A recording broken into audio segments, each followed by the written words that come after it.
नमस्कार साथियों, आप सभी का YouTube channel fundamental classes online में स्वागत है। जैसा कि आप लोगों ने थंबनेल में देखा होगा, मैंने लिखा है कि संख्या और संख्यांक में क्या अंतर होता है। मतलब संख्या और संख्यांक दोनों एक ही चीज़ होती है या दोनों अलग अलग होती है। तो हम लोग इसे समझेंगे, क्या संख्या किसको कहते हैं और संख्यांक को किसको कहते हैं। अगर दोनों चीज़ों को हम लोग अलग अलग समझ लेते हैं तो इसका क्या अंतर होता है ये भी हमें अपने आप ही समझ में आ जाएगा। तो हम लोग सबसे पहले संख्या क्या होती है इसे समझेंगे। तो हम लोग संख्या को समझते हैं कि संख्या क्या होती है।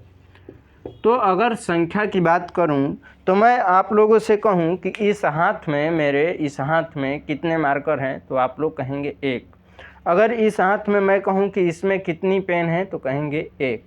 अतः संख्या की मैं बात करूं, अगर मान लीजिए कोई क्रिकेट का मैदान है, उसमें प्लेयर कुछ खेल रहे हैं, तो उस क्रिकेट के मैदान में हम कहूँ कि उस फील्ड में कितने क्रिकेटर खेल रहे हैं, तो आप लोग कहेंगे कि 11 फील्डर हैं और 2 क्रिकेट वाले हैं।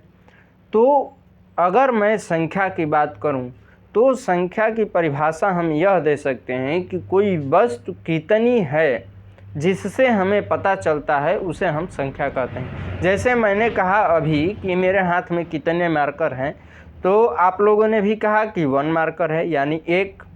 मेरे हाथ में कितनी पेन है तो आप लोगों ने कहा 1। तो यह वस्तु जो है, ये कोई भी हमारे पास जो होती है चीज़ें, उसको वस्तु कहते हैं। तो कोई भी जो वस्तु है उसे कैसे पता चलता है कि वह कितनी है, उसी को हम संख्या कहते हैं। जो मैं एक ये शब्द निकाल रहा हूँ उसी को संख्या कहते हैं। तो यह एक मार्कर है, इसे एक ऐसे लिख दिया। अब बात करेंगे कि संख्यांक क्या होता है। संख्यांक दोनों एक ही शब्द है, केवल इसमें संख्यांक ये शब्द केवल बढ़ गया है क। तो अब संख्यांक क्या होता है इसको समझते हैं। तो जैसे मैंने कहा कि मेरे हाथ में एक मार्कर है और जो फील्ड है, क्रिकेट का फील्ड है, उसमें प्लेयर कुल कितने हैं तो 13 हैं। अब जो ये शब्द एक है, इसको किस प्रतीक द्वारा हम प्रदर्शित करते हैं, अपने कॉपी में लिखते हैं, उसी को संख्यांक कहते हैं। जैसे मैंने कहा कि मेरे हाथ में एक मार्कर है, तो इसको किस प्रतीक द्वारा प्रदर्शित करते हैं, तो इसको हम लोगों ने, हमारे पूर्वजों ने इस प्रतीक का प्रयोग किया। इस प्रतीक को ही संख्यांक कहा जाता है। जैसे अगर मान लीजिए मैं कहूँ कि मेरे हाथ में कितनी पेनें हैं, ये सब कितनी पेन है, तो आप लोग कहेंगे 3। अब इस 3 को किस प्रतीक द्वारा प्रदर्शित किया जाएगा, वो वही हमारा संख्यांक हो जाएगा। जैसे 3 को हम किस प्रतीक द्वारा प्रदर्शित करेंगे, तो इस प्रतीक द्वारा, तो ये संख्यांक हो गया। 4 को कैसे प्रदर्शित करते हैं, तो 4 को इस तरह से। तो ये जो प्रतीक है, प्रदर्शित करने का तरीका, हमारे पास संख्या पता चल गई कि हमारे पास 4 चीज़ें हैं, 4 वस्तुएं हैं। तो उस 4 को किस तरीके से, किस प्रतीक द्वारा हम लिखेंगे, प्रदर्शित करेंगे, उस प्रतीक को ही संख्यांक कहा जाता है। जैसे कि मैंने बात किया 1, 3 और 4 ये सभी संख्यांक हैं।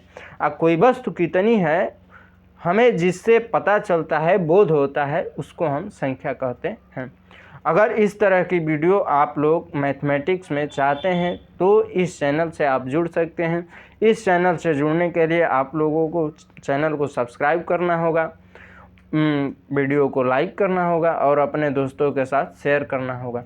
अगर इस तरह की मैथमेटिक्स में बहुत सारी चीज़ें जानना चाहते हैं तो यह चैनल आपके लिए बहुत ही हेल्पफुल है। तो इस चैनल से आप लोग जुड़ सकते हैं और अपने मैथमेटिक्स को स्ट्रांग करने के लिए यह चैनल और भी अच्छा है। तो अब इस वीडियो लेक्चर में इतना ही। अब हम लोग मिलते हैं अगले वीडियो लेक्चर में, तब तक के लिए धन्यवाद।